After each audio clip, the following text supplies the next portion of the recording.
Welcome to the Obesity Medicine Podcast with your host, Dr. Rentea, board certified in internal medicine and obesity medicine. Here, we talk about a path to metabolic health, and we have real conversations about chronic weight management and living a full life. Just a reminder, I am a physician, but I'm not your physician. So everything that's on this podcast is for informational purposes, but please go talk to your doctor about what's right for you. There is no medical advice being given on this podcast. Welcome back to another episode of the podcast. How is everybody doing?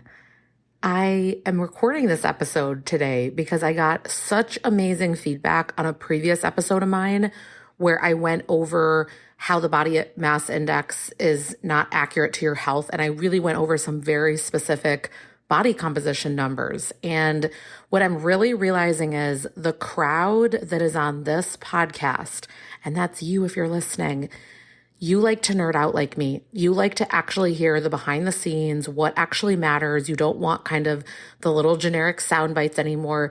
You are smart, intellectual people that are listening, and you want to learn all the details and you want to be able to navigate this stuff better. So today it occurred to me that something that has been occurring in a lot of my visits is that sometimes people do not respond to the medication at the same rate as others, and they get very frustrated by this. And part of what is going on is that a lot of people have not been educated as far as what to expect in the beginning on the medicine. And so I literally had a patient tell me today, I'm disappointed because it wasn't magic when I started the med. And I really had to really share a moment with this patient of completely understanding, completely. And I really get it. I really get it daily, having to struggle with obesity, despite being on meds and all the things that I really understand just wanting there to be something where you take it and all the struggles go away and all the challenges go away and you achieve 100% what you want to and all the things, but that's not most people's story. And I always really like to normalize this to you, that I feel that the two things we hear about are people that are getting horrendous side effects where it seems not a doctor in the land is overseeing them, and I don't know where they're going and what they're doing. Or we hear about the person that every month is having the most tremendous results of their life. And I'm just sitting there thinking, well, who is this person? Because I've never encountered them. The most I can say, I can think of on one hand, maybe 4 or 5 patients in the past year where they're just, it's leaps and bounds every month. And I keep thinking, when's the plateau going to hit? When's the hard time going to occur? And then maybe it doesn't happen. But all of the rest of them, the other 97% of people, they're not having that story. And so this one's for you if you're calling yourself a non-responder or a hypo-responder, meaning a low responder. If you are putting yourself in that category, I want to talk today numbers, what I actually consider this. I don't think that there's good consensus in the literature or the research to say, yeah, this is considered a hypo-responder and that's not. But here are my thoughts that I think are pretty well clinically established. And so let's talk numbers. And then I want to talk what you can do about it, because I don't agree with the numbers, how it's listed in the research. So let's talk through this. So first of all, if you are started newly on a GLP-1 medication, a GLP-1 agonist, so something like Wegovy, which is the same thing as Ozempic. Remember Wegovy. I say these names and all these things again because we have people coming at different times. So Wegovy, FDA approved for weight management. Ozempic, FDA approved for type 2 diabetes. Same medication, semaglutide or semaglutide, depending on how you say it. And then the other one that's used the most common right now, which is by far more popular right now than Wegovy, which would be tirzepatide, which if it's FDA approved for weight management would be Zepbound. And if it's FDA approved for type 2 diabetes, Mounjaro. Again, same medication. So if you're started on that, a lot of people think that they're going to start and it's just like fireworks and everything's going to be amazing. Now, a lot of the time this does occur, that they start to notice my hunger is lower, my urges and cravings are down, that food noise, meaning that constant track of like, what am I going to eat and what am I going to eat? And it's never silenced, by the way. So those of you that have never experienced food noise in your life, it's not like, all right, you have a great meal and then you're good. You get some relief for a few hours until the next one. No, it's just constantly firing. I remember just really growing up, honestly, my whole life, I remember I could be stuffed and think, man, but I wish I had something sweet or something salty, or like there was just always another thing that could be eaten. When you start these medications, the thing I am looking for, as far as if I'm purely looking at the numbers from a weight loss standpoint, on average, we're going to look for at least 5% total body weight reduction within the first 12 weeks, which is 3 months.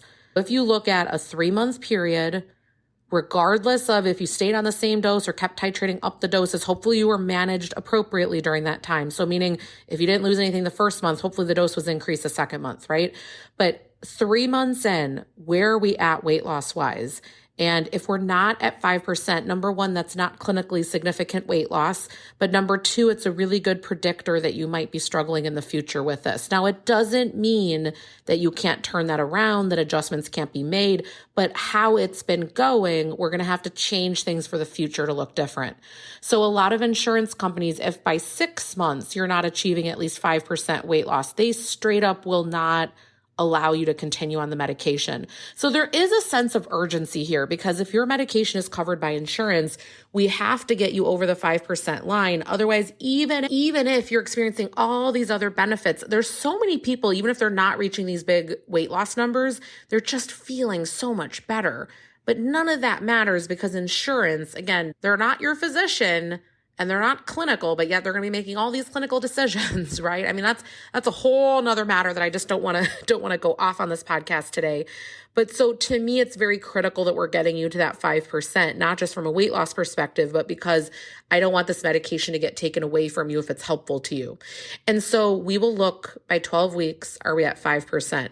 And the way you're always going to calculate a total body weight loss percentage, again, I have whole episodes focused on this, but let's just recap in case you're newer to me. You're going to put your current weight, and it's going to be divided by your starting weight, and that's going to give you a percentage. So let's use numbers here.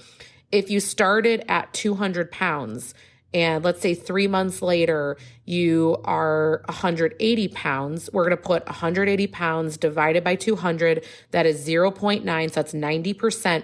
So you have lost 10% of your total body weight. That's the way in which I think about things. So we could say, okay, however months in, 10% of the body weight down. I would encourage you to always think in body weight percentages. Someone just said to me earlier today, oh, I've only lost 7 pounds in whatever amount of time that was. And I had to convert it into a percentage to understand, okay, that equals 3. The 7 pounds meant absolutely nothing to me, but the 3% by 4 to 5 months in, that I could understand we're not making progress. This is not going in the direction that's helpful, and I can't even justify at this point all of what's happening for that. So it lets you know kind of clinically where you're at. So always think in percentages, your current weight over your starting weight. That's going to let you know your total body weight loss. And then you can even do month to month. I think it's a good idea to figure out what you're losing. So for example, pretty well accepted is that the max percentage that we want you to lose total body weight per week would be 1%. That's the upper limit of what we're wanting. So even if you're losing 0.5% or less than that per week, you're still great. So per month then, let's assume that that month has 4 weeks in it. We don't want you to exceed 4% total body weight loss. Now, again, the first month on these meds can be a little different. Some people that first week or two, they have so much decreased inflammation and they're changing so radically what they're eating that their weight sometimes dramatically goes down right in the beginning, but it's because these big shifts are happening. But overall, long term, we don't per week want to go down more than 1% per week, 4% per month. And so you can do the math that if you're this hyper-responder where you're just really clipping along, maybe by the 12-week mark, maybe you've already achieved 12+% weight loss. And I'll give you an example to kind of draw other numbers into this. When they were doing the original studies with Mounjaro, when they were doing that study and they were looking at how much weight had someone lost by what week, they every month were going up on the dose, right? So it's a weekly medication, but every month they were increasing it. So they would go from Mounjaro 2.5 milligrams up to 5, 7.5, 10, right? They were just every single month going up. And by the 5 milligram dose, majority of people had lost 15% body weight, 1.5. And so that tells you that they were even more rapidly exceeding what we would want.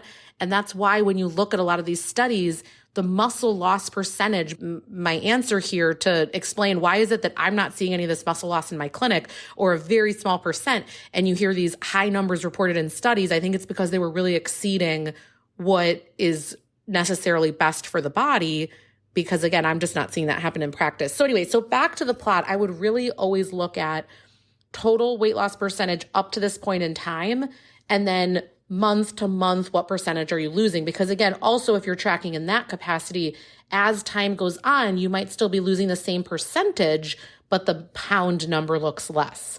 Okay, but back to the plot at hand. So you look at, let's say that first 3 months, that 12-week period, and you realize you're less than 5%. So it could be, if you look at different studies, the majority of them will show somewhere around like 5% of people being hypo, or they'll call them like non-responders. But I don't see that clinically. I see it being a lot smaller, the numbers of who's not actually responding. So again, I don't want to go against the studies, because typically these studies very closely emulate real life. But the one thing I want you to really ask yourself, and these are things that I would suggest in the beginning with getting on these meds, that you really get on board with these kind of following these type of guidelines, because not only are you going to hold on to your muscle, not only are you going to have less side effects, not only are you going to lose more weight, all the things, but you're actually going to get the results that you want. And I think that's the important thing. The med's not going to get taken away from you if insurance covers it.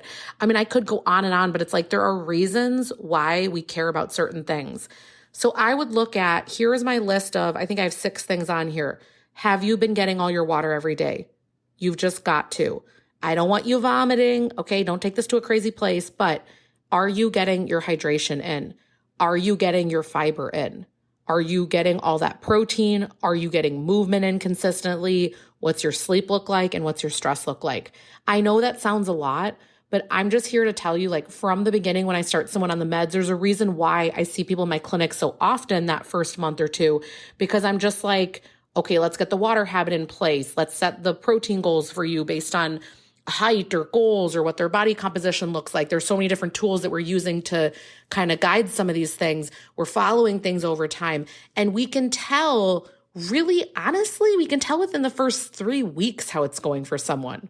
So we don't need to wait for week 12 to know that there's an alarm going. That's why these clinics where they're seeing you, and I'm like, these primary care clinics, they're like, okay, see you back in 3 months or 4 months or whatever it is. It's too long. It's like, you've already missed it. You have half a chance to get it right. And then you have like no shot at turning this thing around.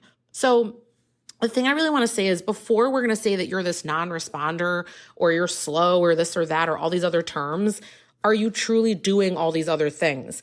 And yes, I'm here to tell you, in the beginning, it's going to be a lot of work. I have so many patients that they're just so overwhelmed and exhausted, and they're working all the time, and they kind of wanted to take this med and for things to just get easier, which a lot of the time it does help, but it can't put protein in the fridge.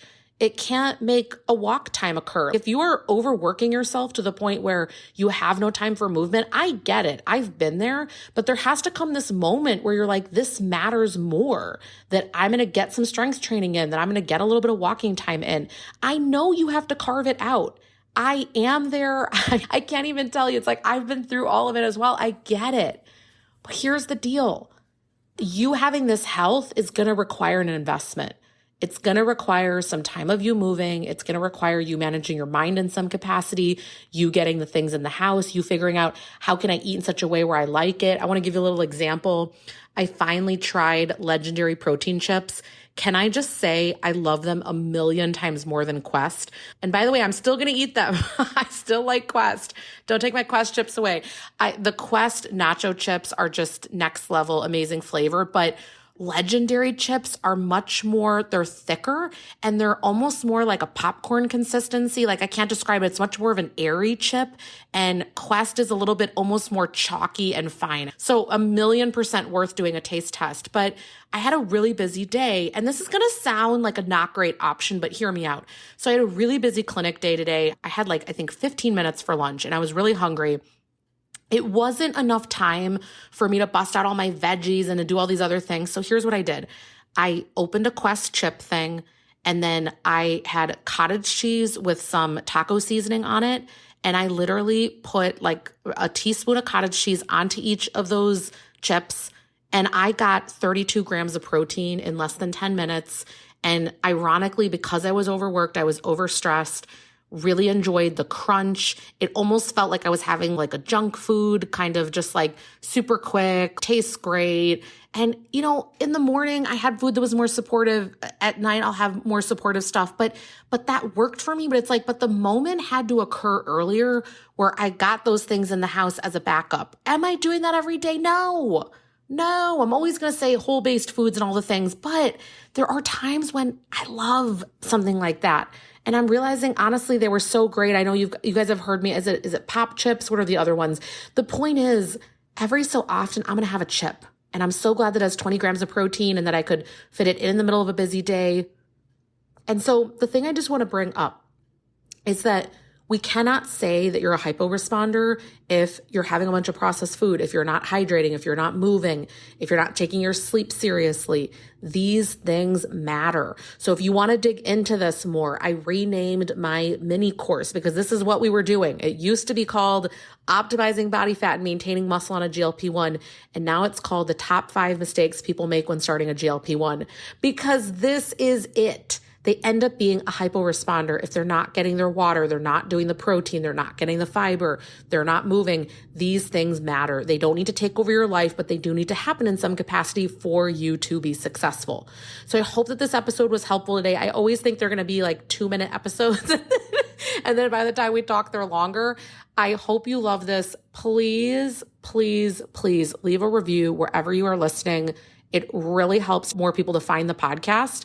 The other super exciting thing I want to share with you is, let's say if you already found this podcast amazing, but some of you have friends that have just started on the meds and they are so confused and they are flipper in the wild. They don't know what they're doing. So what I want to recommend is that you, in the show notes, we have a link where you can give them, where they can sign up to get our custom curated Spotify playlist, where it's called My Doctor Started Me on a GLP-1 and Now What?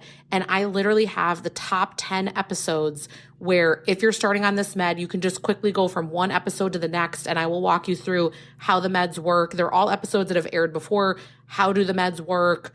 How can you avoid the different side effects? How can you track stuff in a way that makes sense so that you don't need to dig through years of my podcast? You can just kind of go and one after the other go through this playlist. I've picked them out myself. We made it super easy for you.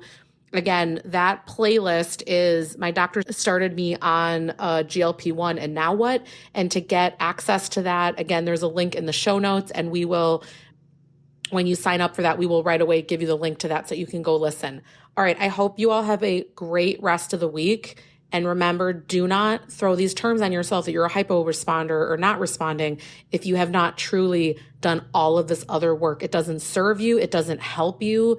And it's not going to ultimately get you the things that you want by you putting that label on yourself. And so if you need that list, get the link in the show notes so that we can get this to you. And I hope you all have an amazing rest of the week. That marks the end of today's episode. But if you're newer to the podcast, I want to tell you about something that we have, and it's a free podcast roadmap. So this is perfect for any of you that are listening where you want to be directed to very specific episodes. So let's say that you are just starting out and you want to know, what should I do right when I start on the medications? Or you're experiencing certain side effects on the GLP-1s, or you want to know what to do if you're in a plateau, or if emotional eating is taking over, or if hunger levels are high. So we have many different categories of episodes that we've talked about, because there's a lot at this point.